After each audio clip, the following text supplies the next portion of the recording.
So after going out to get my camera there the last time and having all those really good pictures, the 3 bucks, including that 8-pointer, which I'm really happy to see, and the coyote, and then all of the doe. I had the camera in all day yesterday. Didn't get a chance to go back out and put it out, so I'm just taking a quick hike out this morning here to go and put it back out in the woods. I'm probably going to put it right in the same spot. We'll see.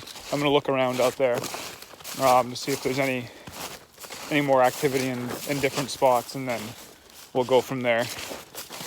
But that spot right there has proven to be a pretty good spot to put it. So chances are that's going to be where it goes again.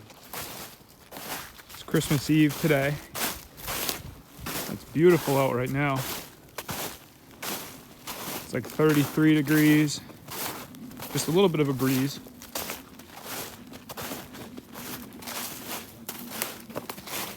We did melt the snow down quite a bit yesterday, as you can see.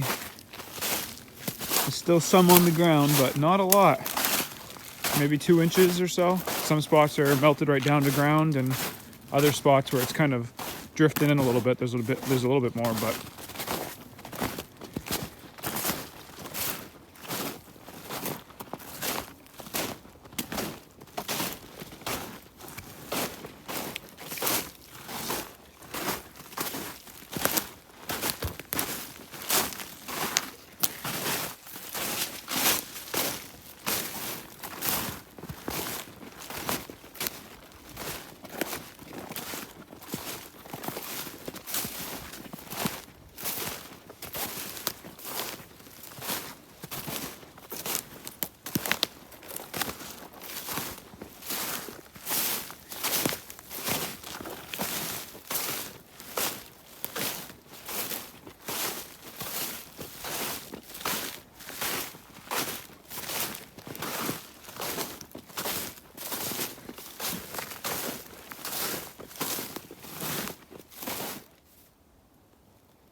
we're in some of the shortest days of the year right now. So the sun's pretty low. It's about midday. As you can see, the horizon's right there and the sun's only that high in the sky. It's at its highest point right now. And it's going to keep going down that way as the day wears on. I'd say that's the only thing I don't like about winter, is the short days, the lack of light.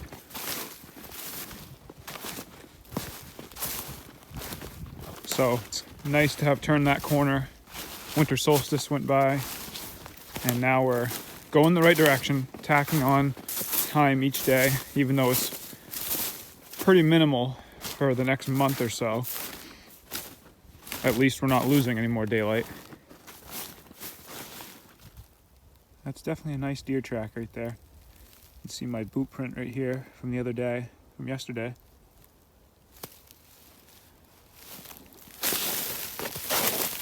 My guess is that's that 8-pointer. I'll be anxious to see when he drops his antlers. Hopefully we can find him out here somewhere. I know that's like looking for a needle in a haystack out here, but it's been a while since I found antlers in the woods. So we're due to find some. They'll typically start dropping their antlers within the next month. January, February time frame is when they really start to lose their antlers, so we'll be on the lookout. Typically when that happens around here, we're getting a lot of snow, so they fall off and then they get buried, and then the mice get to them, the mice and the squirrels get to them before we can find them. But the way this year has been going, with our lack of snow, if this keeps up, we'll have a better chance of finding antlers when they do drop off.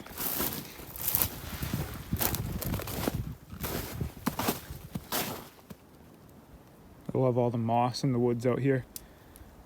It's really wet in these woods. It's almost like a boreal forest kind of woods.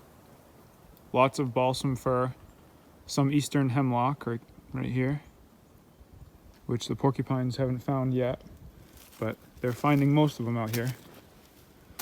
There's some spruce, and then a lot of soft maple, or what's referred to as soft maple, but it's red maple is what it typically is, and then some sugar maple. But the majority of the woods out here, as you can see, it's all softwoods like the balsam fir and the spruce. And because of that, it's always dark and shady out here typically, unless you come in these open areas like this where the brook is. So that's why the moss does really well out here. Okay, we're back in the area where I had the camera. Get across the brook.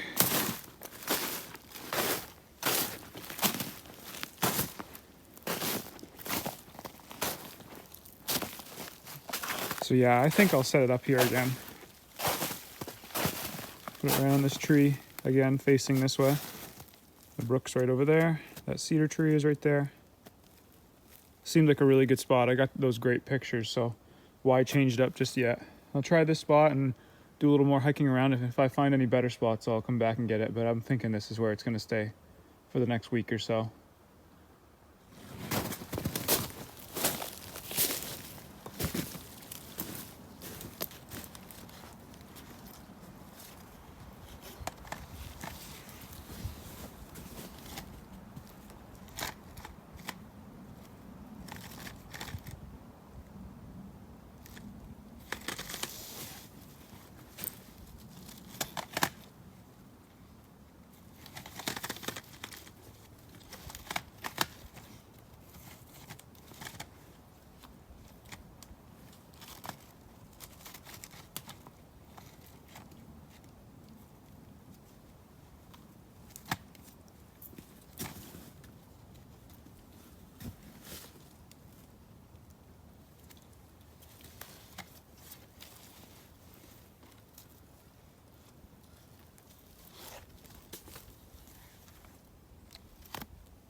All right, let's see if it's facing the right direction here.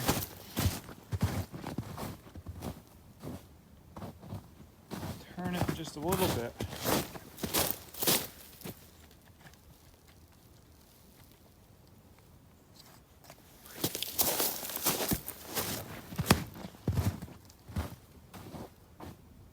There we go. That should do it. Get it turned on.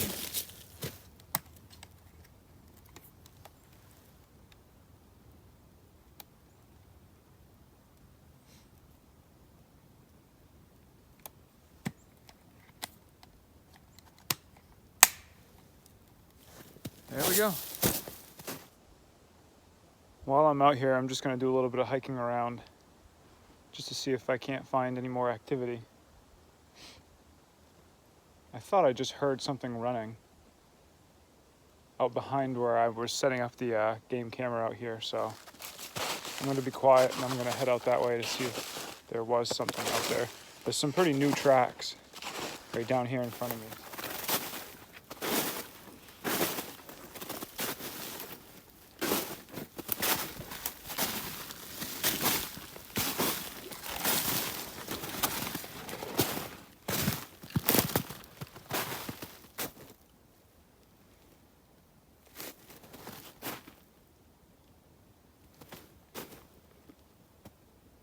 You can see how thick this woods is out here. It's really good cover for the deer, which is why I'm sure they love it. A lot of times during snowstorms, they'll come out in these spots and they'll hunker down under cover because they're protected from the wind here, and the snow doesn't get as deep under these thick fir trees, so they're pretty well protected.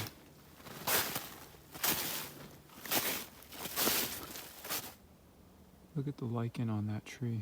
That's so cool. It's growing all the way up this tree. That kind of lichen only grows in areas where it's wet and cool. like I was just saying a little bit earlier, this is the perfect area for it. It's always in the shade. The ground is all wet.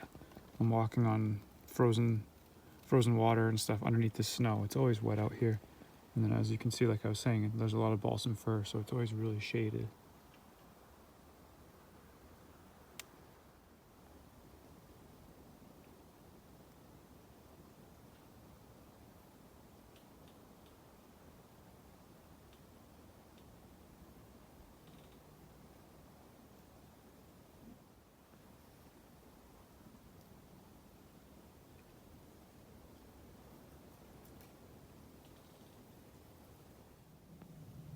Look how thick this woods is out here.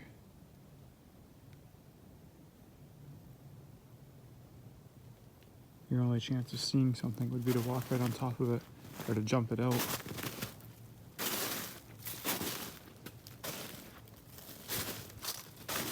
There's these old logging trails that come through here. Kind of an interesting way that they logged out here. It's like strip cutting. They came in and they just made these trails.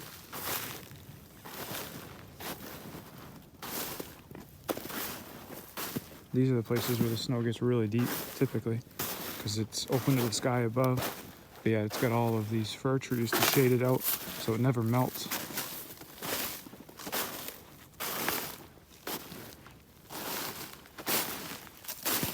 There's another good trail right here.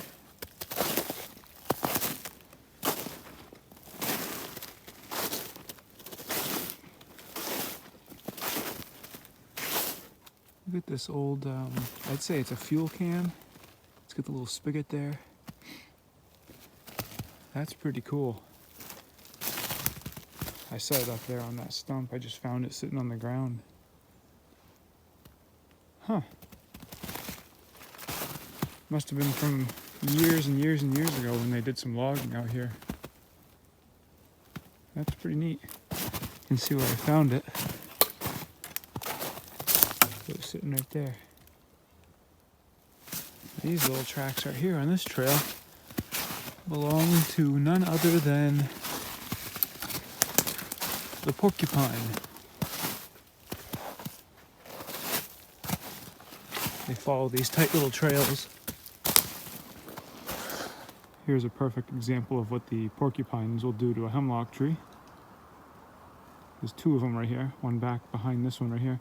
As you can see, there's nothing left to it. They were both nice healthy hemlocks, and the porcupines have chewed them right down to nothing. There's just a little bit of greenery left in that one in the back, you can see. But for the most part, they've eaten everything. Speak of the devil, there he is right there.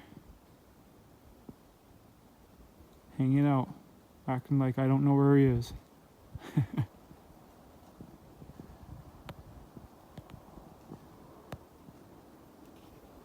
So he moved on from these trees right over here. Get a little closer. There he is. He's looking at me. You can't really tell with this camera with the way the lighting is, but he's about 30 to 35 feet up there, I'd say. There's a nice clump of cedar trees right here. Actually pretty good size too. And the deer have found them. First you'd think that that's just from a buck rubbing its antlers on it, but more likely than not that's from the deer coming and ripping the bark with their mouth. They love eating that bark. They started to do it on this one a little bit too. So I'm sure they'll be back. I noticed the roots at first. They're sticking up out of the ground because it's so wet in here. Well guys, that's it for another quick video update. Just wanted to take you along when I came out to set the game camera up yet again. Merry Christmas to everybody.